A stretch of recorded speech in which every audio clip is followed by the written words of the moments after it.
దేశ రాజధాని ఢిల్లీలో అజిత్ దోవల్ గారి వార్ రూమ్ చాలా బిజీగా ఉందండి.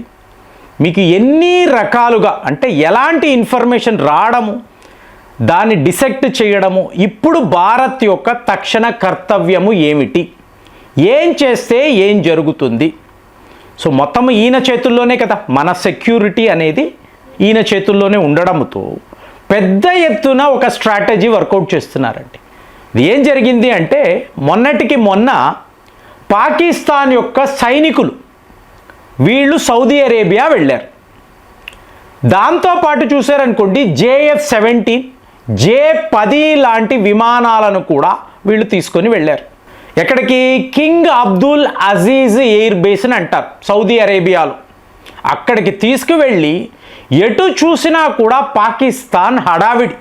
మరి మీరు గమనించండి, ఇరాన్ వాళ్ళు సౌదీ అరేబియా మీద ఎలాంటి చేశారంటే, ఇప్పుడు రస్తనూరా రిఫైనరీ అంటారు, జుబాలి పెట్రోకెమికల్ కాంప్లెక్స్, అలాగే మీకు సుల్తాన్ ఎయిర్ బేస్, మీకు ఏ స్థాయిలో దాడులు జరిగాయండి. మీకు మిజైళ్ల వర్షము ఇరాన్ వాళ్ళు కురిపించారు. డ్రోన్లు ఎటు చూసినా కూడా డ్రోన్ల దాడులు. మీకు ఇప్పుడు పాకిస్తాన్ వాడు ఏం చేస్తున్నాడు? మరి యుద్ధము జరుగుతున్నప్పుడు పాకిస్తాన్ వాడు, ముఖ్యంగా అసీం మునీర్, వీడు ఎక్కడ దాక్కొని ఉన్నాడు? సౌదీ అరేబియా వాళ్ళు ఫోన్ల మీద ఫోన్లు చేస్తున్నారు. అసీం మునీర్ ఎక్కడ ఉన్నావు? పాకిస్తాన్ నీకు నాకు మధ్య ఒక డిఫెన్స్ ప్యాక్ట్ ఉంది కదా, దీని ప్రకారం నువ్వు నన్ను రక్షించాలి కదా, ఎక్కడ ఉన్నావు అంటే అసీం మునీర్ ఫోన్లు కూడా తీయడం లేదండి ఆ టైంలో. ఇక ఈరాన్ ఏమో వాయిస్తున్నారు సౌదీ అరేబియన్, దెబ్బ మీద దెబ్బ. ఆ టైంలో వీడు తెలివిగా ఏం చేశాడు? ఆఫ్ఘనిస్తాన్ మీద వెళ్ళి ఎయిర్ స్ట్రైక్ అన్నాడు. అనిన వెంటనే మీకు ఆఫ్ఘనిస్తాన్ వాళ్ళు, తాలిబాన్ వాళ్ళు కూడా తిరగబడ్డారు. బాబోయ్, తాలిబాన్ వాళ్ళు మా మీద యుద్ధము ప్రకటించారు, ఇప్పుడు మేము చాలా బిజీగా ఉన్నాము, వాళ్ళని హ్యాండిల్ చేయడమే చాలా కష్టముగా ఉంది, మా పోస్టులు ఎన్నో పోయాయి, ఈ కట్టుకథలంతా చెప్పి సౌదీ అరేబియాను మేనేజ్ చేశాడు. ఇప్పుడు ఏంటండి? సీజ్ ఫైర్ అన్నారు, 2 వారాల పాటు యుద్ధము లేదు అన్నారు. ఈ అమెరికా నుంచి తొట్టి గ్యాంగ్ వీళ్ళందరూ పాకిస్తాన్కి వచ్చారు. ఇరాన్ యొక్క డిప్లొమాట్స్ పాకిస్తాన్లో ల్యాండ్ అయ్యారు. ఆ విమానం అంతా కూడా, విమానాన్ని చూశారనుకోండి, ఫోటోల మీద ఫోటోలు, ఎవరైతే ప్రాణత్యాగాలు చేశారో వాళ్ళ ఫోటోలను పెట్టుకొని ఆ విమానంలో వచ్చారండి ఇరాన్ వాళ్ళు. వచ్చిన వాళ్ళు అక్కడ కూర్చున్నారు. ఇది అట్టర్ ఫ్లాప్. ఒక ఫెయిల్డ్ కంట్రీలో మీరు ఒక ఫెయిల్డ్ నెగోసియేషన్ చేస్తే అట్టర్ ఫ్లాప్ అవుతుంది, అంతే కదండి. సో అదే జరిగింది. మళ్ళీ ఎవరి దారిన వాళ్ళు వెళ్ళిపోయారు.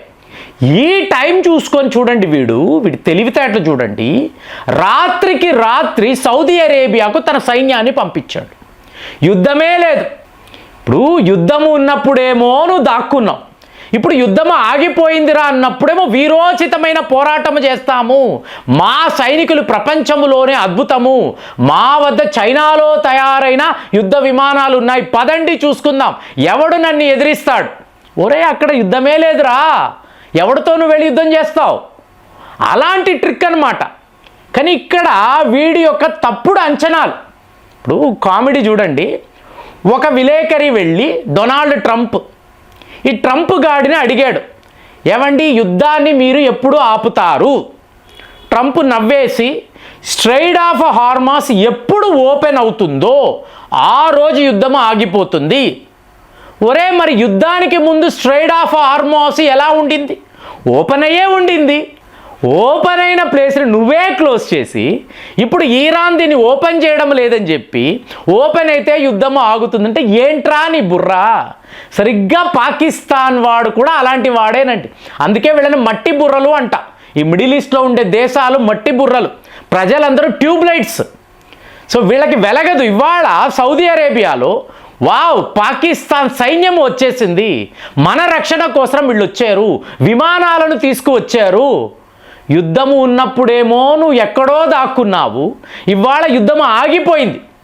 ఇప్పుడు ఇరాన్ వాళ్ళు ఇమీడియట్గా దాడులు చేశారు కదండి. సీజ్ ఫైర్ అనౌన్స్ చేసిన గంటలోనే మీకు అటాక్స్ జరిగాయి. ఎక్కడ? యునైటెడ్ అరబ్ ఎమిరేట్స్ మీద. ఎందుకంటే మిరాజ్ విమానాలు వచ్చాయి. యునైటెడ్ అరబ్ ఎమిరేట్స్ వద్దే ఫ్రాన్స్కు సంబంధించిన ఈ విమానాలు ఉంటాయి. కాబట్టి వాళ్ళ మీద దాడులు స్టార్ట్ అయ్యాయి. సౌదీ అరేబియా మీద లేదండి, ఎందుకంటే యుద్ధము లేదు. ఈ టైంలో వీడు మరి ఇప్పుడు అజిత్ దోవెల్ గారు ఏం చేస్తారండి అంటే ఇక్కడేనండి అసలు సిసలైన ఆట.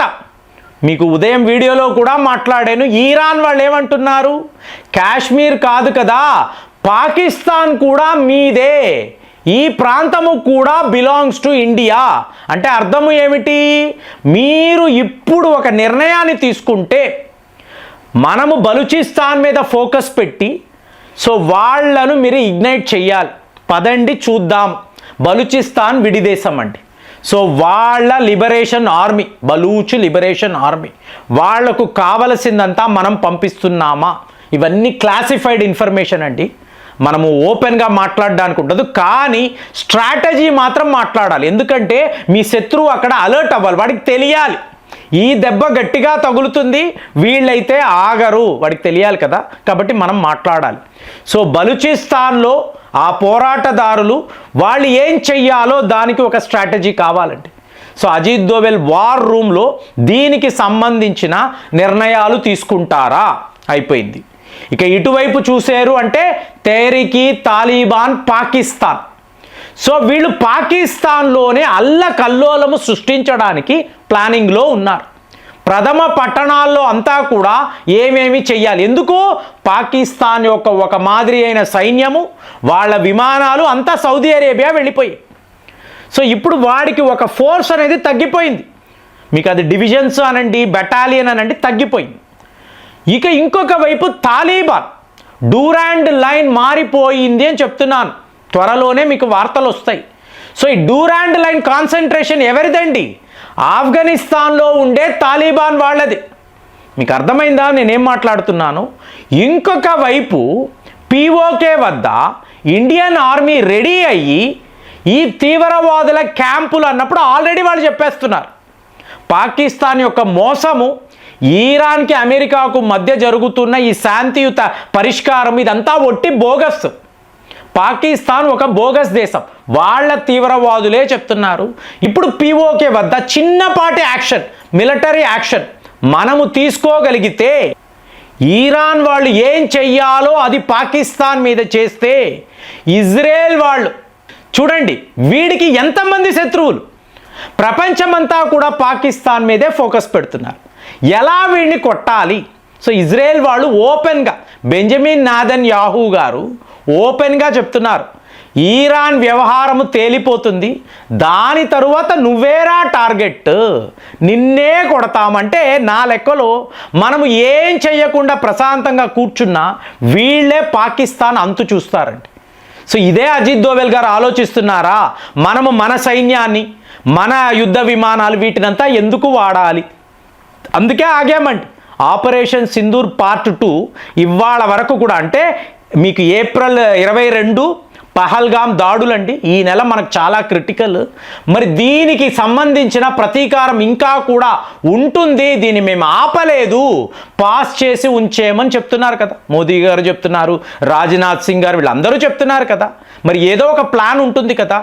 కానీ పాకిస్తాన్ చుట్టూరుతో ఉండే దేశాలు వీడిని ఎలా కొట్టాలని చూస్తున్నారండి. ఒక్కళ్ళు కూడా డొనాల్డ్ ట్రంప్ తప్ప పాకిస్తాన్ని మిత్రదేశము అనేవాళ్ళు లేకుండా అయిపోయారు. అంటే చుట్టూర్తా కూడా శత్రువులు నిండిపోయినప్పుడు ఎవరో ఒకళ్ళు ఎప్పుడో అప్పుడు పాకిస్తాన్ని కొడతారు.